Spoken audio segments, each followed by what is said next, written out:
अस्सलामुअलैकुम, सुबह खैर। कैसे आप सब लोग? ठीक ठाक है, मज़े में हैं, एंजॉय कर रहे हैं। अच्छा, जैसे जैसे ये विंटर सीज़न आगे बढ़ रहा है ना, वैसे वैसे क्यूरीज़ भी लोगों की आगे बढ़ रही हैं।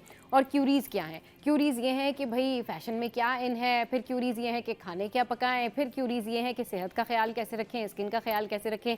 कुछ लोगों की स्किन जो है वो बहुत ज़्यादा ड्राई रहती है, बहुत ज़्यादा ड्राई रहती है। और ये कहते हैं अभी तो हमने लोशन जो है वो लगाया था, लेकिन फिर शाम को हमारी स्किन जो है वो ड्राई हो गई। तो इसका बेहतरीन और वाहिद हल ये है कि एलोवेरा जेल में आपने शहद मिलाना है, और अगर आप चाहते हैं कि उसमें आप लेमन जूस के 2 ड्रॉप्स डाल लें, तो वो आपने एक जेल बना के रख लेना है और किसी जगह पर उसको प्रिजर्व कर लेना है, और through out the day you can apply on that. और अगर उसमें आप वैसलीन मिला लें तो भी बहुत अच्छा है। तो ये आपकी एक कोल्ड क्रीम जो है वो बन जाएगी।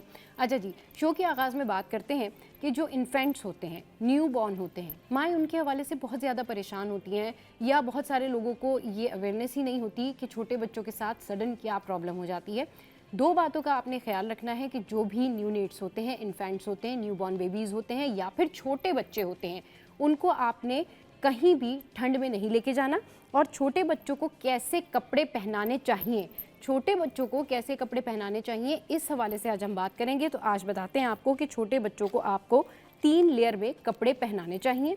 और ये कपड़े इस तरह से होने चाहिए कि पहला कपड़ा आपने कॉटन का पहनाना है, फिर दूसरा आपने सर्दी के लिहाज से ही कोई कपड़ा पहनाना है जिसको सीना बंद कहते हैं।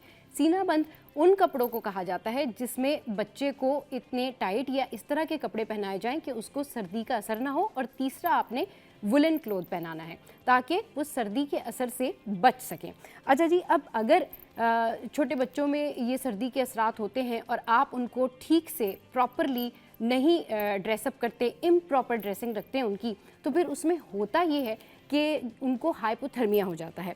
और न्यूबॉर्न में थर्मो रेडिएशन एफिशिएंट नहीं होती, इसलिए जो बच्चा है वो माँ बाप पर ही डिपेंडेंट होता है। बच्चा इन्वायरमेंट टेम्परेचर से इफ़ेक्ट होता है, और इम्प्रॉपर कपड़े अगर पहनाएंगे तो उनको हाइपोथर्मिया हो सकता है।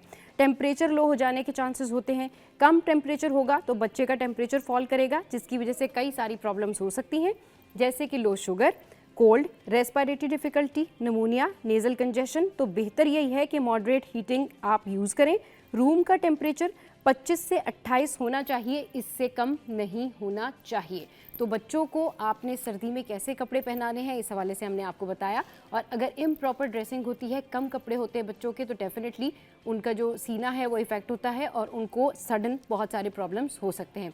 आगे बढ़ते हैं और अब बात करते हैं कि हमारा जो मौसम है, शहर कायद का जो मौसम है वो कैसा है। तो शहर कायद का जो मौसम है ना भाई, वो है औसम।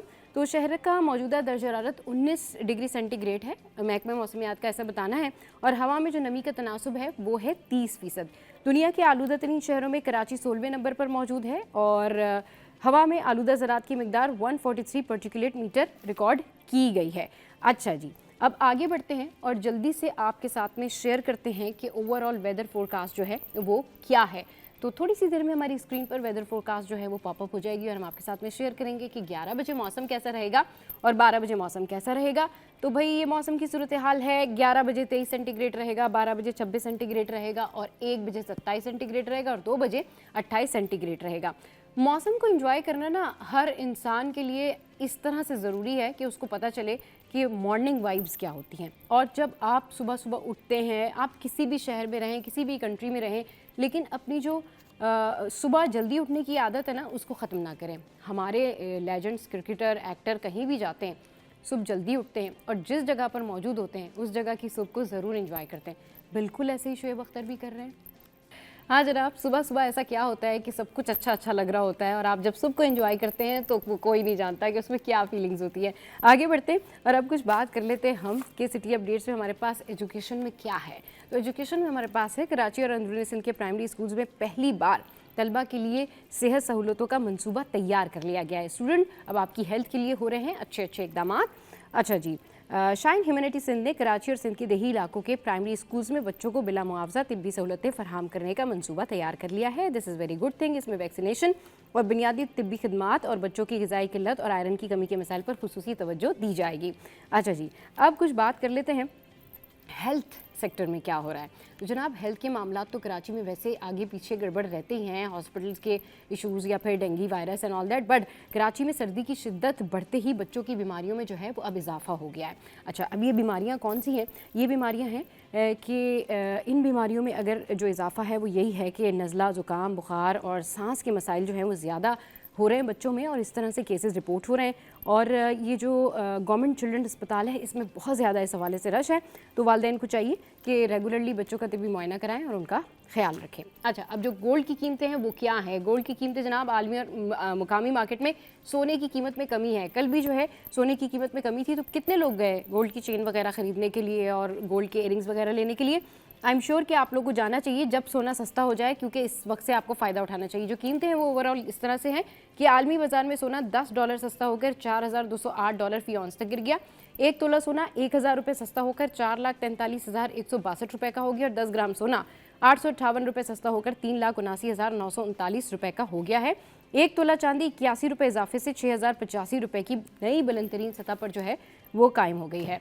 अच्छा जी, इस सिंध हाई कोर्ट में आज जो हेयरिंग्स हैं उसके हवाले से आपको अपडेट करते हैं कि जो अहम समातें हैं वो कौन कौन सी हैं। गैर कानूनी तामीरात है, तजावुज़ात हैं, सज़ाओं के ख़िलाफ़ अपीलों पर भी समात होगी। तो ये तो जनाब हैं वो तमाम तर सिटी अपडेट्स जो मैंने आपके साथ में शेयर की। वेजिटेबल प्राइस जल्दी से जानते हैं और आपको बताते हैं कि आज स्टैटिक कमीशन कराची के वेजिटेबल प्राइस क्या हैं। Here we go on our screen.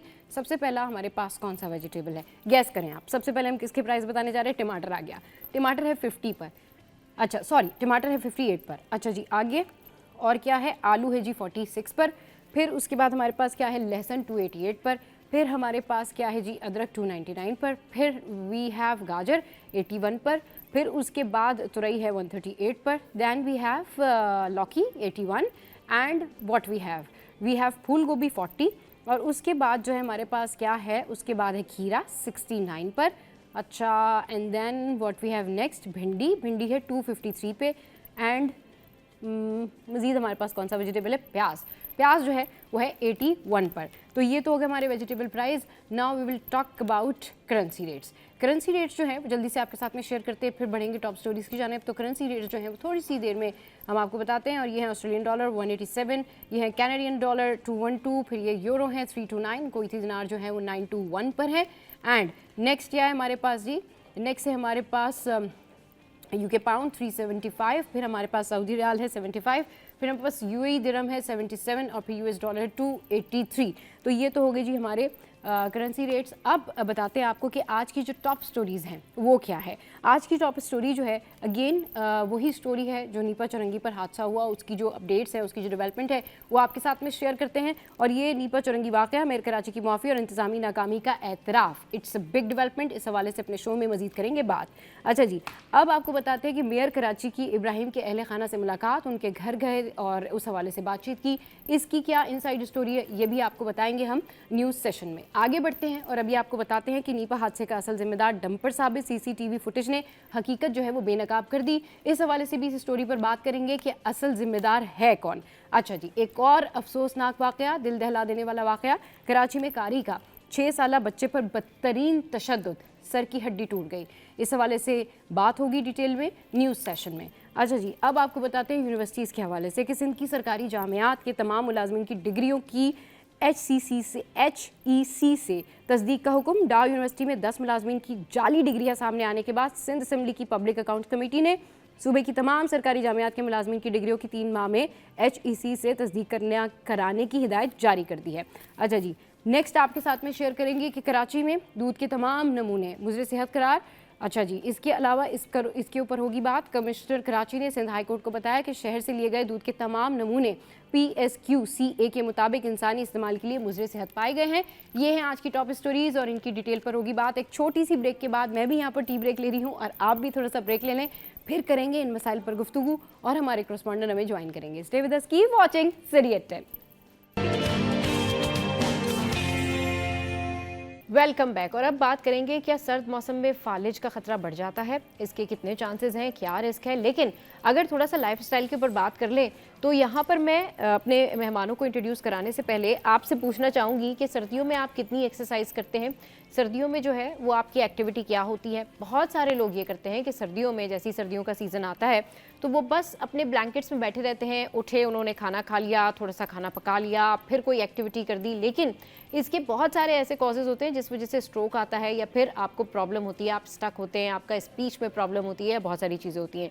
पहले तो सर्दियों में अपने आप को कवर अप करके रखें, जो मौसम है उसके लिहाज से वैसे कपड़े पहने। लेकिन इसमें बहुत सारे ऐसे इश्यूज़ होते हैं जैसे वेजो कंस्ट्रिक्शन हो जाती है, या फिर आपका ना काम करने की वजह से, मतलब बहुत सारी एक्टिविटी ना करने की वजह से जो आप सर्दियों में नहीं करते, स्टॉप कर देते हैं, एक्सरसाइज नहीं करते, ज़्यादा पानी नहीं पीते, फिर जो है वो एक जगह पर ज़्यादा बैठे रहने की वजह से भी लोग फालिज का शिकार हो जाते हैं, स्ट्रोक आ जाता है। तो ये सारी चीज़ें अगर आप लाइफस्टाइल अपना मेंटेन करते हैं तो इससे बचा जा सकता है। अब इस पे जो हमारे एक्सपर्ट यहाँ पर मौजूद हैं, डॉक्टर साहब मौजूद हैं, डॉक्टर तारिक मसूद न्यूरोलॉजिस्ट हैं, शाह भाई मौजूद हैं, इनसे इस पर बात करेंगे। और जब हम इस पर बात करेंगे तो इनसे ये जानने की कोशिश करेंगे कि ऐसी क्या एक्टिविटी करनी चाहिए, अपने आप को कितना हेल्दी रखना चाहिए, या फिर अगर किसी को पास्ट में स्ट्रोक आया हो तो क्या उसके लिए सर्दियाँ ज़्यादा ख़तरनाक हो जाती हैं, बीपी का किस तरह से ख्याल रखें, सर्दियों में अपना लाइफस्टाइल कैसे मेंटेन करें। अब ख़वातीन जो कि काफ़ी ज़्यादा जो है ना मोटापे का शिकार हैं,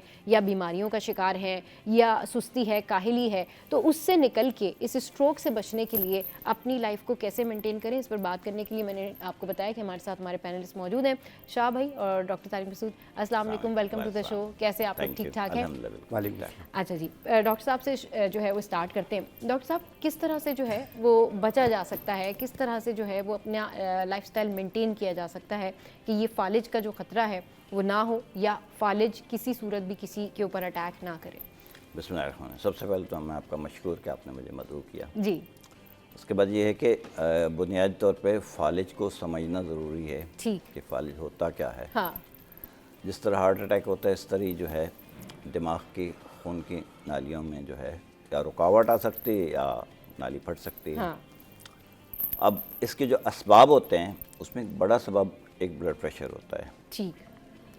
सर्दियों में वैसे हमारे अभी इतनी सर्दियाँ शुरू नहीं हुई, हाँ, है, हाँ, लेकिन फिर भी आप ठीक कह रहे हो डॉक्टर साहब, इतनी सर्दी शुरू नहीं हुई, लेकिन तो, घर पे जाओ तो सब सर्दी लग रही होती है, लग रहा होता है कि नहीं मैं सारी सर्दी घर पे ही मौजूद है। सर्दी में ब्लड प्रेशर बढ़ता है। हाँ बिल्कुल। लेकिन हमारे यहाँ तो अभी जब सर्दी कराची में तो आती है तो हम तो बड़े एंजॉय करते हैं, खुश होते हैं कि अल्हम्दुलिल्लाह। लेकिन सर्दियों में ब्लड प्रेशर बढ़ता है। इसकी वजह से जो खून की नालियाँ हैं उनमें कंस्ट्रिक्शन होती है।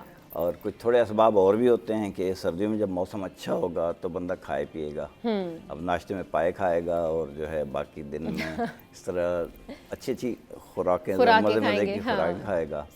फिर वो जो है उसके बाद क्या होता है कि ब्लड प्रेशर बढ़ेगा तो उसमें स्ट्रोक के चांसेस बहुत बढ़ जाते हैं। सही। और इसी तरह जो है दूसरा सबब ये होता है कि चूँकि सर्दियाँ हैं तो पानी बंदा कम पीता है। सही। पानी कम पीता है तो डिहाइड्रेशन के चांसेस होते हैं, उससे हीमो कंसंट्रेशन होती है, खून गाढ़ा होता है। फिर तीसरा सबब ये होता है कि चूँकि सर्दियों में थोड़ा एक्टिविटी, अच्छा लिटरली नहीं दिल करता सुबह को रज़ाई से और कंबल से निकलने का बड़ा मुश्किल लगता है। तो फिर रूटीन में जो मॉर्निंग में लोग वॉक करते हैं तो वो जो एक्सटेंड हो जाती है 2 दिन में 1 दिन चले जाएंगे, हफ्ते में 1 दिन चले जाएंगे, ब्लड सर्कुलेशन उतना अच्छा नहीं होगा। फिर उसके बाद एक और जो सबब ये होता है, सबसे बड़ा जो होता है कि सर्दियों में जो है ना कुछ और ऐसे असबाब हैं जिसकी वजह से जो है ना ब्लड प्रेशर बढ़ने, जैसे जो है ब्लड हीमो कंसंट्रेशन बढ़ जाती है, उसकी वजह से जो है ब्लड का गाढ़ापन जो है ना बढ़ सकता है। हाँ। अच्छा, ये सारे असबाब जो है ना काफ़ी शदीद सर्दियों के लिए है। हमारे यहाँ तो बड़ी इंजॉयबल। कराची की सर्दियों के लिए ऐसा नहीं है, लेकिन कराची की सर्दियों में भी अगर आप बिल्कुल बैठे रहेंगे, मतलब कुछ काम नहीं करेंगे, काम ना करने से मुराद ये कि खाना पकाया वापस आके बैठ गए, फिर कोई एक्टिविटी नहीं है, तो फिर जाहिर सी बात है आपका जो वेन्स हैं, आपका जो ब्लड सर्कुलेशन है, कहीं ना कहीं उसका ब्लड फ्लो रुकता है, प्रॉब्लम होती है। डॉक्टर साहब ने बहुत डिटेल में बताया, बहुत अच्छा बताया। इसका जो है वो सद्देबाब भी पूछेंगे, अगर किसी को फालिज आ जाए उसको क्या करना चाहिए। लेकिन शाह भाई इस वक्त हमारे साथ हैं, उनसे बात करते हैं। शाह भाई कैसे हैं आप, ठीक ठाक हैं? अल्लाह का शुक्र। अच्छा शाह भाई, जब जो है ना इससे पहले कि हमें ये बताएं कि भाई अगर किसी को फालिज आ जाए क्या करना चाहिए, फालिज से बचने के लिए क्या करना चाहिए, ये बताएं आजकल आप क्यों परेशान हैं और किस एरिया की वजह से आप परेशान हैं? क्या मसाइल हैं आपके एरिया के जिसकी वजह से शाह भाई ने मुझे आती कहा भाई मैंने देखे अपने एरिया के बारे में ज़रूर बात करनी है, प्लीज़ आप बात कीजिए और बताइए। देखिए मैं कईमाबाद में रहता हूँ, ठीक है, और मैं बार बार ये आगाही दे रहा हूँ कि यहाँ खारिजी और दाखिली दोनों रास्ते बंद हो रहे हैं, और यहाँ पे जो इंटरसिटी बसेस वो खराब कर रही है रास्ते को। दूसरा ये है कि वहाँ लड़ाई झगड़ा, फिर उसके बाद गलियों की हालत बहुत बुरी है, ना बंदा बाहर जा सकता ना अंदर आ सकता, ना कोई मेहमान आ सकता है, और पानी भी नहीं है। 2 दिन के बाद 30 से 45 मिनट पानी मिलता है बस, इसके अलावा पानी आपको खरीदना है। अब वो खरीदना भी ऐसा है कि 10,000 का टैंकर कौन डाले, सही, और वो भी 10 दिन भी नहीं चलता, 10 दिन भी नहीं चलता। तो इस तरीके से तो जाहिर बात है नहीं अफोर्ड कर पा रहे। तो मेरी मुराद अली शाह साहब से, बिलावल भुट्टो से, इसके अलावा मुर्तज़ा वहाब साहब और नासिर हुसैन शाह साहब, आप सबसे दरख्वास्त है कईमाबाद का विज़िट कर लें प्लीज़। मैं बार बार आगाही दे रहा हूँ, आप विज़िट कर लें, हम आपके सपोर्टर हैं। बिल्कुल। चलें जी, ये जो सीएम सिंध है उनसे कहा है शाह भाई ने कि जो कईमाबाद का एरिया है वहाँ पर पानी का मसला है, वहाँ पर इंटरसिटी बसेस के इश्यूज़ हैं, गलियाँ बहुत गंदी हैं, सड़कें ख़राब हैं, और ये कराची के हर ही एरिया का, तकरीबन हर दूसरे एरिया का यही हाल है। आई होप कि इनकी जो आवाज़ है वो मुतल्लिका हुकाम तक जाएगी और वो इनके एरिया से, इनके एरिया वाले लोगों से रब्ता करके या शाह भाई से रब्ता करके डेफिनेटली इनके मसाइल हल करेंगे। Let's hope for the best Shah भाई। चलें जी, अच्छा जी, कॉलर है हमारे साथ। अस्सलाम वालेकुम, कौन बात करें, कहाँ से? सबा याहिया बात कर रहा हूँ, और शाह साहब को देख के तो मेरा दिल जरूर चाहता है कि फोन करूँ। अच्छा। बिल्कुल डॉक्टर साहब, और यकीन करें कि जो आप मसाइल को उठाते हैं ना T21, मैं बार बार इसलिए कहता हूँ कि मैं सबको कहता हूँ कि भाई आपको कराची के हालात मालूम करने तो T21 देखें। और बहुत आप एक मतलब इतने अच्छे कॉरेस्पॉन्डेंट, इतना कवरेज आपकी अच्छी है ना लिटरली, कि वो हर चीज का हमें पता लग जाता है, और आप यकीनन इंतजामिया तक भी आपकी आवाज पहुंचती होगी। मैं 2 सवाल मेरे, एक शाह साहब से करूँगा, एक डॉक्टर साहब से करूँगा। एक तो मेरा सवाल है क्योंकि मेरी मदर को खुद भी पैरालाइज हो गया था अचानक, उनको फालिज का असर हुआ था।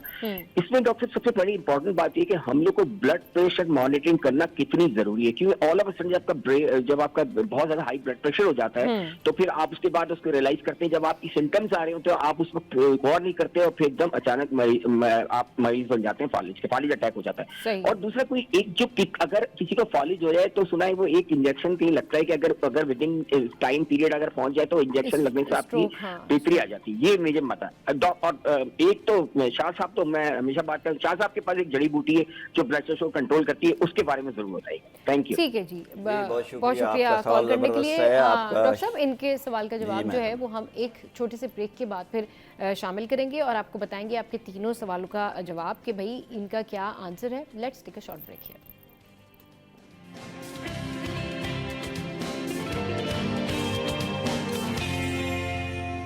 Welcome back. बात हो रही है फालिज के हवाले से, स्ट्रोक के हवाले से। सर्दी में इसका ख़तरा बढ़ जाता है। अब सवालात ये हैं कि फालिज हो जाने के फ़ौरन बाद जब ये अटैक होता है तो एक इंजेक्शन लगता है, वो क्या इंजेक्शन होता है, फौरी तौर पर लोगों को क्या करना चाहिए, ब्लड प्रेशर को कंट्रोल करने के लिए क्या करना चाहिए, और इसके अलावा ये जो फालिज होता है इसकी क्या वजूहत हैं।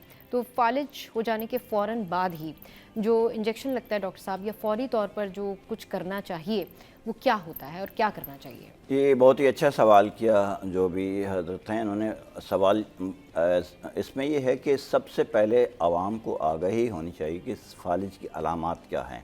ठीक। उसमें एक लफ्ज़ इंग्लिश में फास्ट है। ठीक। उसमें सबसे पहले फेस है, चेहरे पे कोई टेढ़ापन हो, फिर कोई बाजू ऐसे करके देखें कोई ऐसे ड्रिफ्ट हो, या बाजू में कोई कमज़ोरी हो, बाजू के किसी हिस्से में भी कोई कमज़ोरी हो, या स्पीच में कोई गड़बड़ हो, आवाज़ में कोई तब्दीली हो, आवाज़ में कोई रुकावट हो। ये 3 चीज़ें जो है मेजर अलामतें हैं, इनको जांचना बहुत ज़रूरी है। और फास्ट में चौथा टाइम है। टाइम इसलिए है कि वो जो इंजेक्शन लगता है अगर विद इन फ्यू आवर्स अगर टर्शरी केयर हॉस्पिटल पहुंच जाए, तो अगर ये असल में फालिज की कई अक़साम होती हैं, इसमें एक ये होता है कि खून की नाली के अंदर एक लोथड़ा जाके जम गया है जी। अगर वो वाला फालिज है तो क्या होगा कि वो इंजेक्शन लगा के वो लोथड़े को पिघला देगा और जाके जो है उसको उसी वक्त उसका फालिज ठीक हो जाएगा। हम कई लोगों को ठीक होते देखा है। लेकिन अगर फालिज दूसरे वाला है, कि जो कि ब्लड प्रेशर बढ़ने की वजह से आपकी खून की नाली फटी है, तो उसका ट्रीटमेंट टोटली डिफरेंट होता है। उसमें कोई इंजेक्शन काम नहीं आता, उसको सिर्फ ऑब्जर्वेशन करना होता है। अच्छा, ये आम पब्लिक नहीं समझ सकती कि कौन सा फालिज है, इसलिए एज़ अर्ली एज़ पॉसिबल ये अगर 3 अलामतें हों कि चेहरे पे कोई टेढ़ापन हो, या कोई बाजू में कमज़ोरी हो, या अल्फाज में, उसकी ज़ुबान में, उसके लहजे में तब्दीली आई है, और इन चीज़ों की कोई भी एक भी अगर चीज़ तो उसको जल्दी से टर्शियरी केयर हॉस्पिटल लेके जाएं। वहाँ जल्दी से सीटी स्कैन होगा। सीटी स्कैन पे डिफरेंशिएट कर लेता है बंदा कि भाई इसको हेमरेजिक है या इस्कीमिक है। अगर इस्कीमिक है तो वो विद इन अ टाइम वो इंजेक्शन लगता है, ठीक हो जाता है। अच्छा, इंजेक्शन के अलावा और भी अब वो हैं, ख़ासतौर पे हमारे कौमी इदारा बराए अमराज़ क़ल्ब और कुछ और इंस्टीट्यूट्स हैं, उसमें ये होता है कि उस वक्त जिस तरह दिल के मरीज़ को एक जाके जो है उसका वो लोथड़ा हटा देते हैं, वो डाल के इंटरवेंशन करके, इसी तरह दिमाग में भी वही चीज़ की जा सकती है। होती बड़ी रिस्की है, लेकिन एक अब प्रैक्टिस है, वो भी हो सकती है। तो इस सही टाइम पे अगर टर्शियरी केयर हॉस्पिटल पे बंदे को पहुंचा दिया जाए तो ये इंटरवेंशन हो सकती है और अल्हम्दुलिल्लाह फालिज। अच्छा, इसमें डॉक्टर साहब ने 2 चीज़ें बताई हैं कि जब किसी को फालिज हो तो आप फौरी तौर पर उसको टर्शियरी केयर हॉस्पिटल ले जाएं, फौरी तौर पर आप उसकी केयर करें, हॉस्पिटल लेकर जाएं। वहाँ CT scan is the first step, जिसमें पता चलेगा कि वो कौन सा फालिज है। हेमोरेजिक और कौन सा आपने नाम लिया डॉक्टर साहब? इस्कीमिक। अगर इस्कीमिक है तो फायदेमंद होगा। तो फायदेमंद, वैसे तो फायदेमंद नहीं है, लेकिन फायदेमंद इसलिए कि वो फौरी तौर पर इंजेक्शन लगा के उसको ठीक कर सकते हैं। और अगर हेमोरेजिक है तो फिर उसके लिए जो है वो ट्रीटमेंट थोड़ा सा प्रोलॉन्ग है और उसके लिए भी ट्रीटमेंट ज़रूरी है, बीपी कंट्रोल करना। सही। और फिर बीपी कैसे कंट्रोल करना है? अच्छा, बीपी के लिए उन्होंने कहा है कि अचानक कोई चीज़ नहीं होती है, वो एक बड़ा अब तो ज़ुबान ज़द-ए-आम हो गया है कि वक्त करता है परवरिश, बरसों हादसा एकदम नहीं होता। तो ब्लड प्रेशर को आपने मेंटेन करना है, चाहे नौजवान है या बूढ़ा है, ब्लड प्रेशर को मेंटेन करके रखना है। सही। अचानक कुछ कंडीशंस होती हैं जिसमें बढ़ता है, लेकिन ये होता है कुछ अवामिल ऐसे होते हैं कि जिसको आप वो धीरे धीरे असर करते रहते हैं, उसकी वजह से अचानक बढ़ता है। ठीक। अब जैसे सर्दी शदीद में सुबह उठा है बंदा, दवाई नहीं खाई हुई है और पाई वाई भी खा ली है, तो उसमें अचानक ब्लड प्रेशर बढ़ने से वो दूसरे स्ट्रोक के चांसेस ज़्यादा बढ़ जाते हैं। हेमरेजिक के जो ख़तरनाक होता है वो कम लोगों को होता है, लेकिन होता वो ख़तरनाक है। सही। तो ब्लड प्रेशर को मेंटेन करके रखें। ब्लड प्रेशर मेंटेन कैसे? 4 चीज़ें हैं, सिंपल सी है। आप हिज़ा अच्छी रखें, आप एक्सरसाइज करें, दवाएं बाकायदगी से खाएं, और चौथा ये है कि आप उसके बारे में आगाही रखें। सही। और अगर आपने अपना बीपी चेक करना है तो दिन में कितनी दफ़ा आप अपना बीपी चेक कर सकते हैं? बार बार बीपी चेक बिल्कुल ना नहीं करें, कर सकते। ठीक है। सही। जिनको हाइपरटेंशन है एक दफ़ा दवाई खाएं और तवक्कल अल्लाह उसको उस पर छोड़ दें, बिल्कुल सही। लेकिन ऐसी कंडीशन में बाद लोग होते हैं जो न्यूली डायग्नोज होते हैं, उनको ज़रूरत होती है कि भाई बाज़ों का दवाई खाई है तो बीपी लो भी ना हो जाए, या उससे मेंटेन हो भी रहा है या नहीं हो रहा है, तो उसके लिए एक प्रॉपर जो है बीपी चेक करने पे तो एक लंबी चौड़ी डिस्कशन चाहिए, लेकिन प्रॉपर बीपी चेक करे, रिलैक्स होके, बंदा रिलैक्स हो, स्ट्रेस में ना हो, उसका बीपी चेक करके उसकी रीडिंग लिखते रहें। और बहुत सारे लोग मैनुअल तरीके से भी बीपी चेक करते हैं, दैट्स फाइन। मैनुअल ही बेहतर होता है। मैनुअल ही बेहतर होता है। बहुत सारे लोग डिजिटल के थ्रू करते हैं, लेकिन अगर आप डिजिटल के थ्रू कर रहे हैं तो उसमें फिर आप 10% जो है उसको कम काउंट कर रहे हैं। नहीं, उसमें इंस्ट्रक्शन ये है कि आप रिलैक्स होकर बैठें, प्रॉपर उसको अप्लाई करें, उस दौरान कोई आवाज ना निकालें, पेशेंट या बॉडी आप की कोई हरकत ना करें, तो बिल्कुल एक्यूरेट वो देता है, कोई आगे पीछे करने की जरूरत नहीं। अब इट डिपेंड्स कि आपका किस स्टेटस का वो है ना, डिजिटल हाँ इक्विपमेंट आपके बहुत पास अच्छे एक्यूरेट वाले भी होते हैं, एक्यूरेट वाले भी होते हैं। चलिए जी, शाह भाई से जानते हैं, शाह भाई फालिज का इलाज क्या है? फौरी तौर पर अगर फालिज को ठीक करना हो तो उसके लिए क्या रेमेडी है? देखिए, सबसे पहले तो मैं ये बताऊंगा कि फालिज की अलामात क्या होती हैं। ठीक है। एक तो कुछ अर्सा पहले ही नींद की कमी हो जाती है, नींद पूरी नहीं आ रही होती है, सुबह के टाइम पे हाथ पांव सुन्न हो रहे होते हैं और कमज़ोरी बहुत ज़्यादा फील हो रही होती है, ब्लड प्रेशर शूट कर रहा होता है, और दूसरा ये है कि जिस तरह अभी डॉक्टर साहब ने कहा कि उनकी आवाज़ में चेंजिंग आती है, मुंह टेढ़ा हो जाता है, बिल्कुल यही अलामात होती हैं, तोतलापन सा आ जाता है उसमें, और जिसमें दिमाग की शरीयान फटने के भी चांस होते हैं, और बहुत ज़्यादा स्ट्रेस लेवल अगर आपका बहुत ज़्यादा हाई है उसमें भी चांसेस होते हैं। तो ये आप एहतियात कीजिएगा। दूसरा, ब्लड प्रेशर दिन में 2 बार चेक किया कर सकते हैं आप, एक बार सुबह में, एक बार शाम में, ताकि सुबह में आपकी कंडीशन ये रही है और शाम को आपकी कंडीशन ये रही है। लेकिन बार बार चेक करने से वहमी हो जाता है इंसान, तो ये भी आप ना करें।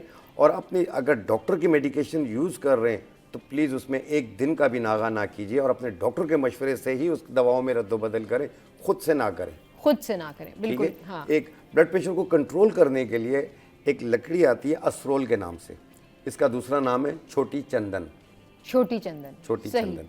इससे बारीक पाउडर बना लें और इसकी एक चुटकी सुबह नाश्ते से पहले रोजाना लें, एक चुटकी से ज़्यादा ना खाएं। सही। इस एक चुटकी का कमाल आप देखिएगा।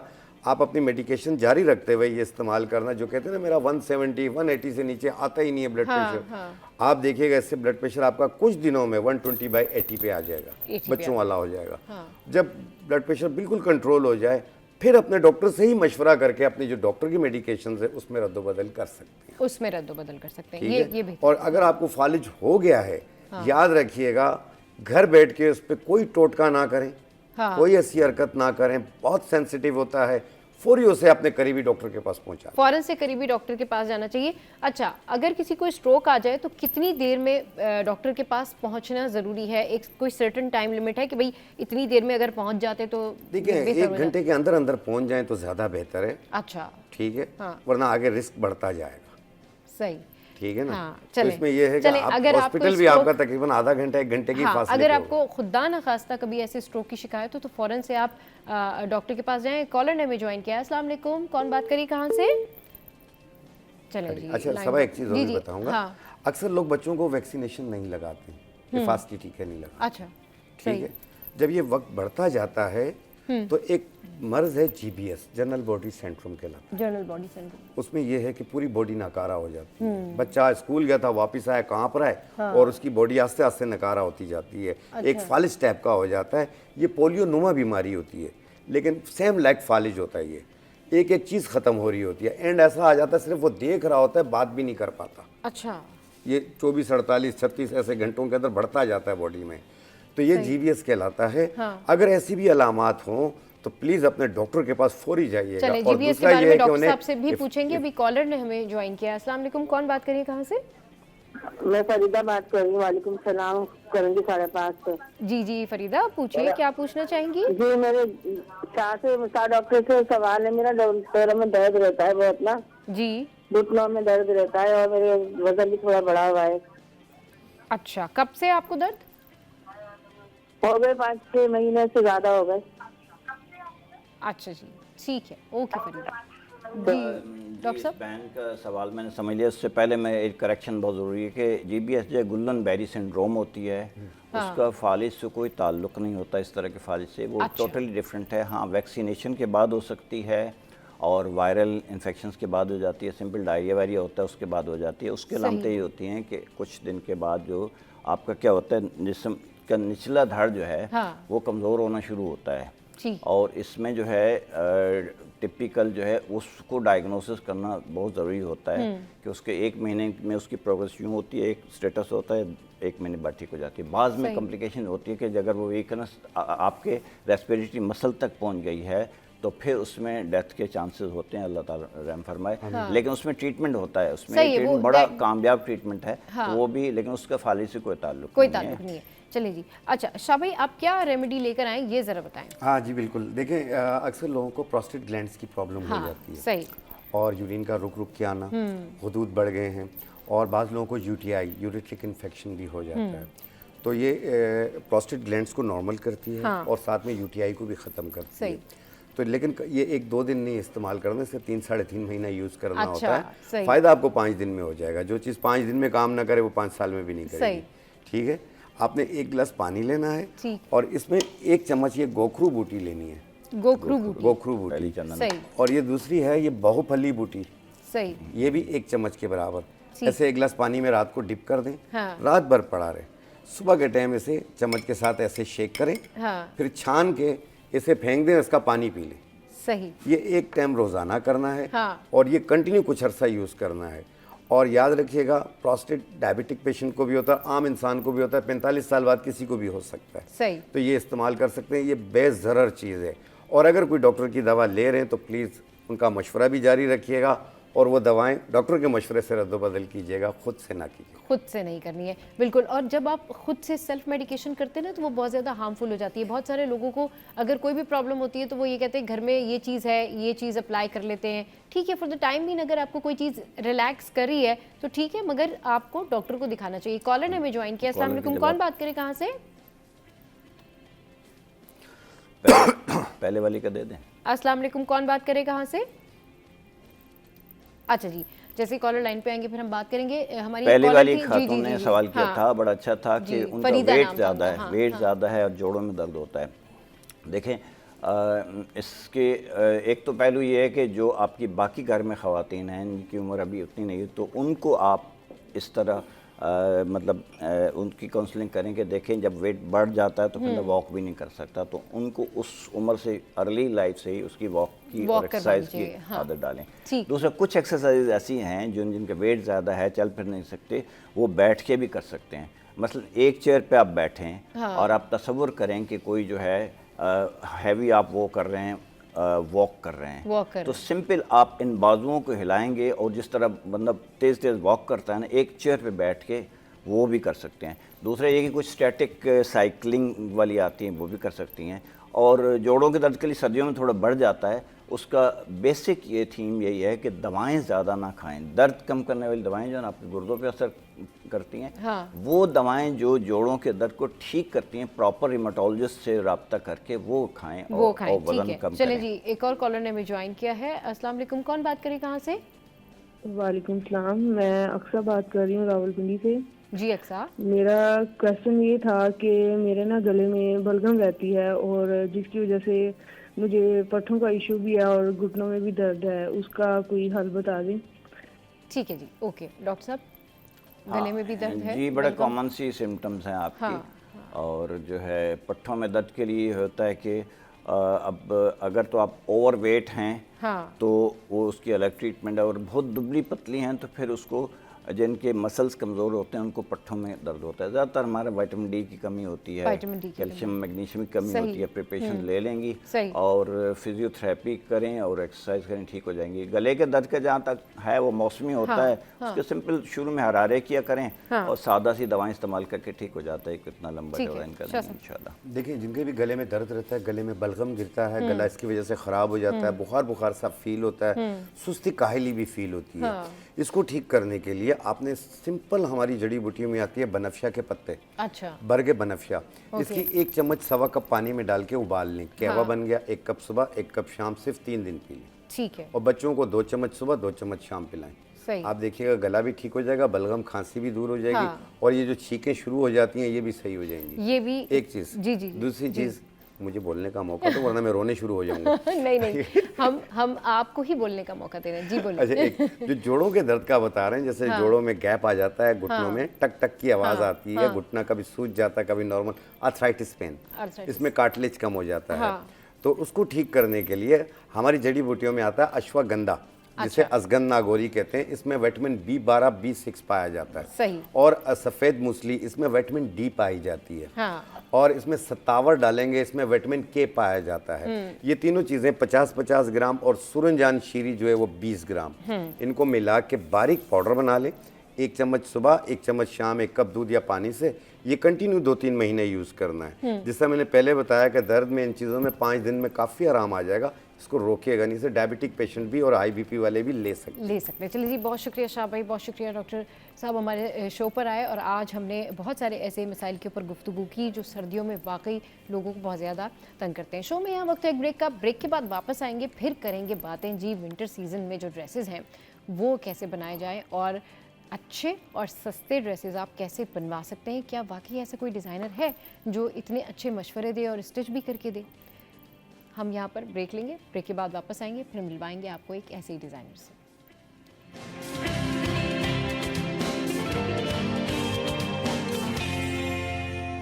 Welcome back. अब कुछ बात कर लेते हैं कि विंटर सीजन में कौन सी क्लॉथिंग जो है वो इन है, क्या फैशन इन है, आप लोग क्या बना सकते हैं। लेकिन अब क्वेश्चन यही आ जाता है कि कम पैसों में अच्छे ड्रेसेस कैसे बनेंगे। अब एक ड्रेस जो कि आपने पार्टी वेयर बनाना है, जो कि बहुत अच्छा ड्रेस है, तो ज़ाहिर है उसके प्राइस इतने हाई होते हैं। जब आप शॉप्स पे जाते हैं 30,000 40,000 एंड ऑल दैट, इस तरह से प्राइसेस हाई होते हैं। तो आज हमारे पास एक ऐसे टैलेंटेड डिज़ाइनर भी हमारे स्टूडियो में मौजूद हैं जो आपको बताएंगे कि कम पैसों में आप अच्छे ड्रेसेस कैसे बना सकते हैं। और उनके साथ हमारे साथ जो मौजूद हैं, एक बड़ी ज़बरदस्त डिज़ाइनर मौजूद हैं जो है शमाइला वसीम, और हमारे साथ हैं सैयद एहसान हुसैन जो कि टेक्सटाइल डिज़ाइनर भी हैं और इन्फ्लुएंसर भी हैं। और भाई ये जो है ना कम पैसों में बहुत अच्छे अच्छे ड्रेसेस भी बना के देते हैं। इनसे भी बात करेंगे, लेकिन सबसे पहले शमाइला से बात करते हैं। अस्सलाम वालेकुम, वेलकम टू द शो। कैसे हैं आप? ठीक ठाक हैं? Thank you for inviting. जी जी। अच्छा ये बताएं कि आजकल विंटर सीजन में कौन से ड्रेसेस जो हैं वो इन हैं, लोग क्या ज़्यादा पसंद कर रहे हैं, कौन सा डिज़ाइन ज़्यादा पसंद करते हैं? अच्छा, आजकल जो है वो लॉन्ग कोट्स चल रहे हैं और फ्यूजन चल रहा है। आप कमीज शलवार या कॉर्ड्स पहन रहे हैं, उस पर शॉल्स इन है काफ़ी। और कोट्स, लॉन्ग कोट्स हो गए आपके, और ट्रेंच स्टाइल कोट्स होते हैं, वो इन है। और ओवर साइज जैकेट्स हैं, डेनिम की जैकेट्स लड़कियां पहन रही, टीनेजर्स पहन रही हैं। सही। तो वो फ्यूजन के साथ चल रहा है और बहुत अच्छा लगता है, बहुत स्मार्ट अच्छा लगता है। सही। अच्छा, कलर्स कौन से ट्रू कलर्स, जो विंटर ट्रू कलर्स है ना, व्हाट आर दीज कलर्स? वो तो अर्दी टोन्स होती हैं, कैमल कलर हो गया, आइवरी हो गया उसमें। लेकिन इसके अलावा अगर आप विंटर का जो असल फैब्रिक है वो वेलवेट है, जो कि बहुत रॉयल लगता है। Velvet, you know I love to wear velvet, I love wearing velvet, मुझे बहुत अच्छा लगता है वेलवेट। तो उसमें डीप ज्वेल टोन्स चलते हैं, मरून चलते हैं, उसमें एमराल्ड होता है और टील कलर्स होते हैं, बहुत अच्छे अच्छे कलर्स। हाँ, और ये अभी जो हम दिखा रहे हैं ना, ये भी सारे ट्रू कलर्स हैं और ये भी बड़े ज़बरदस्त डिज़ाइन जो है वो बनाए हुए हैं शमाइला ने। और winter season it's all about colour, theme, festivity, you know, and celebration and all that. चलिए जी, एहसान भी हमारे साथ मौजूद है। एहसान, वेलकम टू द शो। कैसे हैं आप? ठीक ठाक हैं? Thank you for having me. अच्छा जी, चलिए ये बताएं कि आपकी जो स्पेशलिटी है वो ये है कि भाई ये कम पैसों में अच्छा ड्रेस आपको डिज़ाइन करके दे सकते हैं। हमने एहसान को 5 ड्रेसेस के बारे में बताया था, पहले हम वो 5 ड्रेसेस आपको दिखाते कि वो 5 ड्रेसेस जो हैं वो कौन से हैं, तो फिर ये एहसान बताएंगे कि वो ये सेम ड्रेसेस जो है वो कम बजट में कैसे आपके लिए डिज़ाइन कर सकते हैं। तो प्लीज़ ये 5 ड्रेसेस जो हैं वो ज़रूर दिखाएं और बताएं कि भाई ये कौन से ड्रेसेस हैं, जिसमें हानिया का ड्रेस था और हमारी जो एक्ट्रेसेस हैं उन सब के ये ड्रेसेस जो हैं वो मौजूद थे। तो हमने एहसान को कहा कि एहसान आप इनको डिज़ाइन कैसे करेंगे और कम बजट में आप क्या करेंगे। ये पहला ड्रेस जो है ये है, ये देखें एहसान, ये ड्रेसेस ज़रा बताएँ। ये सारे ड्रेसेस हैं, ये जनाब रमशा आ गई हैं। और नेक्स्ट हमारी कौन सी एक्ट्रेस हैं?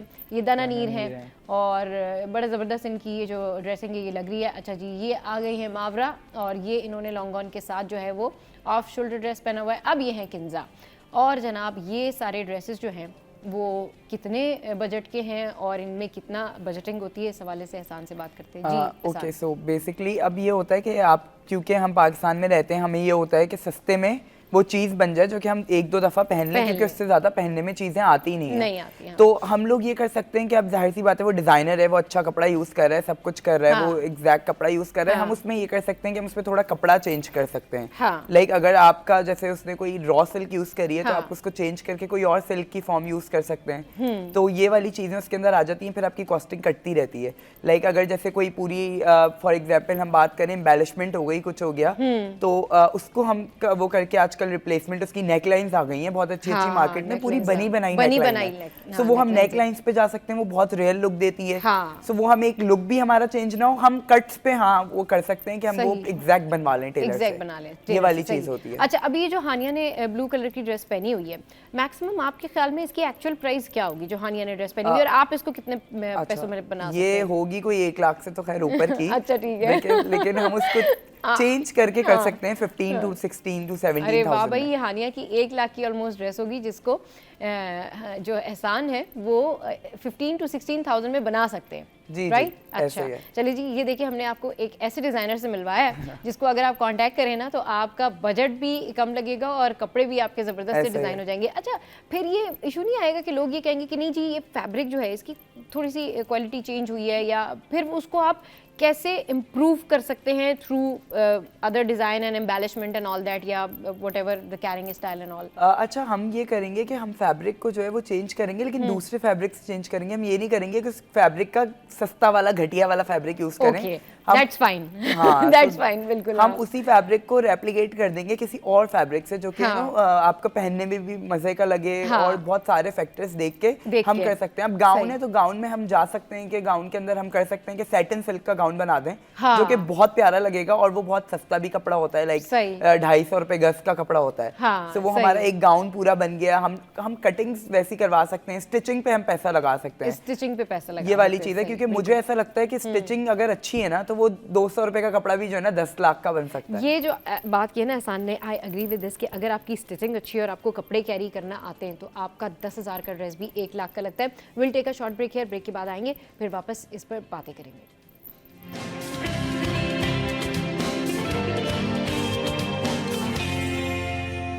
Welcome back. तो शमाइला भी हमारे साथ मौजूद हैं और बहुत अच्छी डिज़ाइनर है। मैं चाहूँगी शमाइला आप अपने कुछ ड्रेसेस जो हैं वो हमें दिखाएं ताकि हमारे व्यूवर्स को पता चले कि आपकी जो डिज़ाइंस हैं, कट्स हैं या फिर जो आपने एम्बेलिशमेंट किया है, काम किया है वो कैसा है। तो ये देखिए कितनी ज़बरदस्त जो है ये फ्रॉक है, पिंक फ्रॉक। यस बिल्कुल में, और इसके साथ प्लाजो है, ठीक है। अच्छा, अभी दिखाएं, अभी वो जी दिखाइए ज़रा ऑन जी जी। और ये इसके साथ हैंड पेंटेड दुपट्टा।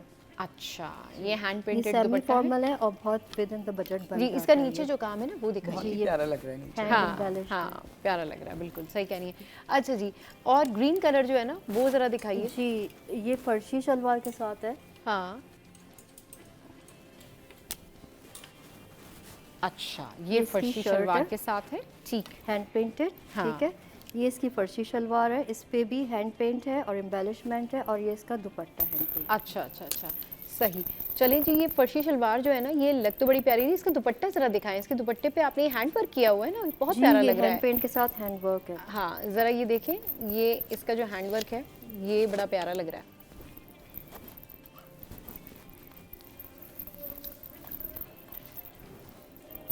ये देखिए, ये बहुत प्यारा लग रहा है। ये हैंड वर्क इन्होंने किया हुआ है एंड दैट्स रियली नाइस। अच्छा, एक और आपका ये ड्रेस रखा हुआ है वो दिखाइएगा आप। ये मेरे और हैंड पेंटेड दुपट्टे हैं। हाँ, अच्छा, दुपट्टे इनके बहुत माशाल्लाह बहुत अच्छे से इन्होंने दुपट्टों के ऊपर जो है वो I love the color palette. बिल्कुल, हाँ ना, कलर कितने अच्छे, really nice, बहुत अच्छे कलर्स हैं, बहुत अच्छे कलर्स हैं। तो ये शमाइला की कलेक्शन है। अच्छा, ये देखें, ये भी हैंड प्रिंटेड ही है जी। मैसूरी दुपट्टे पे आप इसके साथ सिंपल सूट बनाएंगे तो सेमी फॉर्मल बहुत अच्छा सूट बनेगा। सही।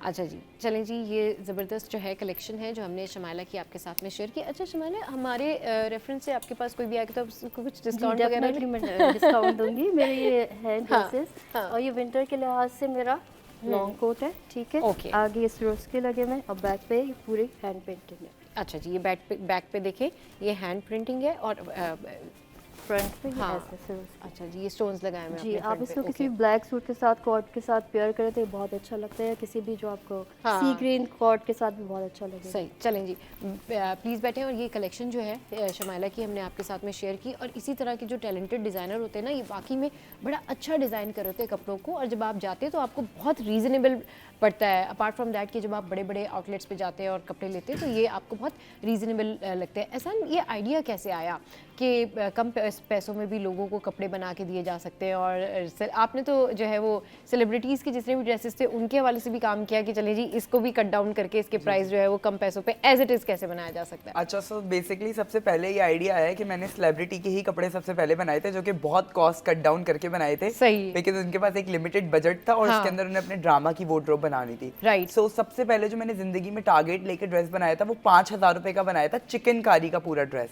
ओके, 5,000 चिकनकारी का ड्रेस? चिकनकारी का ड्रेस पूरा। सो खैर उसके अंदर पे बहुत सारी हमने कॉस्ट इफेक्टिंग चीज़ें निकाली। लाइक अब टेलर्स को हमने देखा कि टेलर क्या करता है, तो उसके अंदर हमने अपनी रेट्स रखे। फिर अपनी लेसे बेले जो सोर्स कर रहे थे हम वो देखा हमने कि कहाँ से हम सस्ती कर सकते हैं ना। जब क्योंकि कराची में सस्ती चीज़ मिल रही है एक जगह से, तो हम एक महंगी चीज़ क्यों लें उस जगह से, किसी और जगह से जाकर। तो ये सारी हमने चीज़ें देखी, फैक्टर्स देखे कि अगर हम एम्ब्रॉयडरी नहीं करवा रहे तो हम कैसे कोई एम्बेलिशमेंट वाली नेकलाइन ले रहे हैं या कुछ ऐसा ले रहे हैं कि वो बिल्कुल वही वाला इफेक्ट दे। तो ये सारी चीज़ें करी तो वो फिर फिर कॉस्ट निकल आई। बिल्कुल बिल्कुल। अच्छा, ये जो क्रिएटिव माइंडसेट होता है ना, ये बड़ा ज़बरदस्त होता है। अब आपके पास कितने लोग आते हैं और कितने लोग आपको कहते हैं कि एहसान आपने हमें कपड़े डिजाइन करके देने हैं? अच्छा, मुझे अब जैसे रोज के 200-300 डीएम्स आ रहे होते हैं रोज के 200-300 डीएम्स आ रहे होते हैं कपड़ों के लिए कि आप ये हमें डिजाइन कर दें प्लीज, हमें 5000, 6000, 7000 में बना दें। समटाइम्स ऐसा होता है कि वो बन जाता है, बट कभी कभार ऐसा भी होता है कि वो नहीं बन सकता। आप एक वाकई ऐसी चीज देख रहे हैं जिसपे आपका सलमा सितारा सब टका हुआ है, तो आपको वही चीज चाहिए, तो वो चीज हम नहीं उसको वैसे एग्जैक्ट दे सकते। लेकिन आप 5000 में भी लोगों का ड्रेस बना देते हैं, ऐसा होता है। देखिए जी, ये हमने आपको बताया कि आप 5000 में भी डिज़ाइनर से अच्छा ड्रेस बनवा सकते हैं। और मैं आपको ना अप्रिशिएट करना चाहूँगी इस बात पे, क्योंकि पता है क्या, लोग बड़े परेशान रहते हैं। होता है यूजुअली ये कि अगर आपने 40,000 का ड्रेस भी लिया है ना, तो उसमें ये होता है एहसान कि 40,000 का ड्रेस आप वन टाइम वेयर है, ऐसे ही है। अब आपने एक जगह अगर वो पहन लिया है, तो जाहिर सी बात है वो ड्रेस फिर आप दूसरी जगह वेयर नहीं करते, क्योंकि सबको पता होता है आपने ये किसी की शादी में पहना था या आपने ये कहीं और पहना था। तो इसमें बेहतर यही रहता है कि आप ऐसे ड्रेसेस चूज करें जो आप 40,000 का अगर आपका बजट है, तो कम से कम आप उसमें 2 ड्रेस बना लें, कम से कम आप उसमें 2 ड्रेस बना लें, ताकि वो कम से कम आपके काम तो आ जाए ना। मगर यूजुअली लोग क्या करते हैं कि जब वो एक्सपेंसिव ड्रेस बना लेते हैं, वो रखा रहता है वार्डरोब में, जस्ट लाइक मी, कि आप कितने भी एक्सपेंसिव ड्रेसेस बना लो, वो आप वन टाइम वेयर करते हैं, या आपने रिपीट कर लिया, कितनी दफ़ा आप रिपीट कर लेंगे उसको, तो 2-3 दफ़ा आप रिपीट करते हैं, बट फिर वो रखा रहता है। आप लोगों को क्या सजेस्ट करना चाहेंगे कि अब क्योंकि विंटर में बिल्कुल ये वेडिंग सीजन है, तो इसमें क्या होता है कि ब्राइडल गरारे, फिर या पार्टी वेयर दुल्हन की बहनों के गरारे एंड ऑल दैट, वो बजट कहाँ जा रहा होता है, मतलब कितना कॉस्ट बढ़ जाती है। सस्ते में अच्छा गरारा, अच्छा ब्राइडल ड्रेस आप कितने का बना सकते हैं? अच्छा, सबसे पहले तो मैं ये रिकमेंड करूंगा लोगों को कि ड्रेस आप जब भी कभी ऐसे बनाएं तो वो ऐसे बनाएं कि आप उसको डिफरेंट तरीके से स्टाइल और कैरी कर सकें। हाँ, ये है कि कैरी कर सकें। अब जैसे आप एक गरारा का पूरा ड्रेस बना रहे हैं, तो वो गरारा आपका ऐसा होना चाहिए कि आप वो 10 शर्ट्स उसके साथ बना लें और वो उसके साथ कैरी कर सकें। शर्ट चेंज करते रहे, गरारा पहनते रहे, या शर्ट पहनते रहे, गरारा चेंज करते रहे। तो ये वाली एक बहुत अच्छी चीज होती है, मैंने अपने नानी के घर से सीखी थी। अच्छा, क्योंकि उधर क्या होता था, उधर अम्मी ने भी मुझे आइडिया दिया क्योंकि उधर ही होता था, उधर सब एक दूसरे के गरारे लेके पहनते थे। शर्ट चेंज कर ली उन्होंने अपने स्टाइल से, और सब नानी दादी उन्हें अपने अपने गरारे जो होते थे वो पहनते थे, दुपट्टा उसके ऊपर चेंज कर लिया या वही पहन लिया। सो ये वाली चीज होती थी, कपड़ा ऐसा बनाएं जो कि आप स्टाइल कर सकें 10 चीजों के ऊपर। सो अब जब आप गरारे पे जाते हैं, मेरी हमेशा कोशिश होती है, मैंने अब एक और नई चीज स्टार्ट करी है, मैं कहता हूँ आप पूरा एक दिन मेरे साथ बुक करें, मैं आपको शॉपिंग पे लेके चलता हूँ, आपको पूरा दिन में प्लान करते हैं हम कि कैसे आपका कौन सा कपड़ा खरीदना है। चलें बस, ये तो फिर अभी डन हो गया, आसान है। ये एक नई चीज मैंने निकाली, क्योंकि इससे लोगों को फायदा हो ना, आवाम अपने हिसाब से कपड़ा पूरा दिन प्लान होता है, उसके अंदर आपने अपनी मर्जी से कपड़ा लिया, क्योंकि खुला कपड़ा आजकल इतना चाइना से इम्पोर्टेड आ रहा है। अच्छा, हाँ बिल्कुल सही कह रहे हैं, खुला। तो मैं हमेशा प्रेफर करता हूँ कि आप खुला कपड़ा लें एज कम्पेयर टू कि आप काम बनवाएं। काम बनवाने की अब जरूरत नहीं है आज के दौर में, तो बिल्कुल। अच्छा, आप काम बनवाते हैं, उसमें क्या होता है, पहले आप जाते हैं, कपड़ा सिलेक्ट करते हैं, फिर आप काम के लिए घूम रहे होते हैं कि भाई इस तरह का आप हमें एम्बेलिशमेंट कर दें, ये वाला काम कर दें, आप इसके ऊपर धागे का काम लगवा दें या ये वो। इससे बेहतर ये है कि आप जिसको कहना चाहिए इस मामले में शॉर्टकट, कि आपने कपड़ा लिया और सस्ता कपड़ा लिया, आपने कोई डिज़ाइन देखा, डिज़ाइनर को दिया, उसके ऊपर छोड़ दिया कि भाई आप ये बनवा के दे दीजिए, और वो जितना आपकी ख्वारी है, आप घूम रहे हैं, मार्केट में घूम रहे हैं, थक रहे हैं, 2 दिन मार्केट जा रहे हैं, 3 दिन मार्केट जा रहे हैं, उससे बेहतर ये है कि इस तरह की जो हमारे अपकमिंग नए डिज़ाइनर्स हैं जो कि बहुत अच्छा काम कर रहे हैं, आप इनसे भी ये काम करवा सकते हैं। शबाना, व्हाट डू यू से ऑन दैट, कि आजकल इतने ज़्यादा एक्सपेंसिव ड्रेसेस हैं और वो सिर्फ 1 टाइम वेयर हैं या 3 टाइम वेयर हैं, उसके बाद ज़ाहिर है उनका कोई काम नहीं रह जाता, लोग नहीं पहनते। अच्छा, ये नहीं है कि ये सिर्फ उनके लिए जो अफोर्ड कर सकते हैं, जो हर कोई खातून, हर लड़की एक ड्रेस अगर बना लेती है तो 2-3 दफ़ा से ज़्यादा वो नहीं पहनती। तो फिर ये होता है कि आप उसे रख दें, फिर 2-3 साल बाद फैशन चेंज होता है, जैसे शर्ट आ गई तो आप उसको शॉर्ट करके बना लें, जिस तरह से उसके साथ बॉटम्स चेंज कर लें। अच्छा, यहाँ मैं ये भी ऐड करूँगी कि मैंने एक ब्राइडल ड्रेस 30,000 में बनाया था। अच्छा, ब्राइडल ड्रेस 30,000 में बनाया? क्योंकि आप देखिए, ये डिजाइनर्स के फेस्टिवल कलेक्शन आते हैं, वो पूरे बहुत हैवी होते हैं और पूरे फुल होते हैं। तो मैंने उनका दुपट्टा लिया, उनकी शर्ट ली और मुझे बेनिफिट ये था कि वो मुझे प्योर कपड़े में मिल गया। अच्छा, ठीक है। फिर मैंने उसके साथ चटापटी का गरारा बना दिया, उस पर लेसेस वगैरह लगाई, दुपट्टे पे लेसेस लगाई, और वो बहुत अच्छा ब्राइडल सूट बन गया। वो बहुत अच्छा ब्राइडल सूट बन गया। अच्छा, ये होता है आप लोगों को ना, लोग भी ढूंढने पड़ते हैं, आप लोगों को ये भी चीज़ें देखनी पड़ती है कि आप किसको क्या काम सौंप रहे हैं, कि आप वाकई उसके अंदर इतनी एबिलिटी है कि वो ये काम कर सकते हैं या नहीं कर सकते।